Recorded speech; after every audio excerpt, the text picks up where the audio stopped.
So we've already seen how we can install the product sysstat, and we've seen that it comes with some basic scripts. But let's just start looking at some of the additional tools that it ships with. Moving out now to our server console, you can see that I've stayed logged in as the root user. And we've already seen that we've got the vmstat program which we can run from the standard installation, and that came with the procps-ng package. Now that we've installed sysstat, we've got things like iostat, so we can go through and start looking at our disk activity. If we want to see this in megabytes, we can go through and use -m, and then we can see the data in megabytes.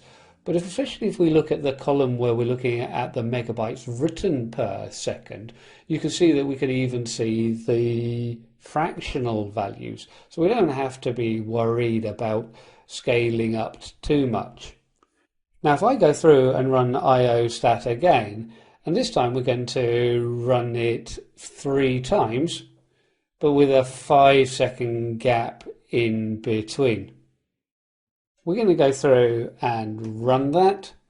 Now if I go through and open up another window, in here I can go through and create some disk activity by writing through from dev0 through to the test file. I'm going to stop this now, so Control and C. We don't want to run that too much. I'm going to remove then the file, so rm, and then the file that we were writing to.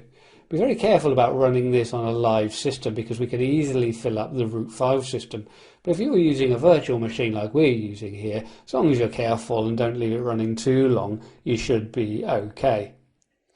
When we now go through and start looking at our activity, we can see then that we started to write up to 62 megabytes per second through to the disk. And we can see that we were writing through to DM0, and DM0 is our root file system. DM1 is a logical volume that is used for swap. Both of these then are on the device SDA.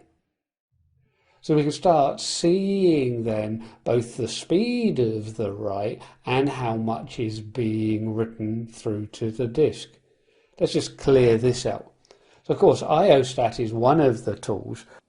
Let's go through and look at pidstat, and we can go through and use pidstat with the -p for the process, and let's go through and look at our current process ID, and we'll go through and run this, shall we say, with a delay of 5 seconds and 3 occurrences.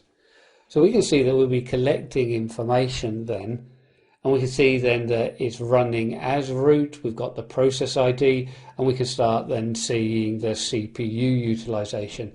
And of course, nothing is really happening in the shell. But you can start seeing how we can even narrow this down to individual processes to gather information from. If we want to go through and collect information on our processor, we can use mpstat and -P and all to say we want to look at all of our processors, even though I only have one. And then we can say that we're going to have, let's say, a 2-second gap and run it 3 times. So we see then that we begin to collect our information, and we can then start seeing the data being returned back about how busy our CPU are in general, and breaking it down into each of the different tasks that the CPU has to perform.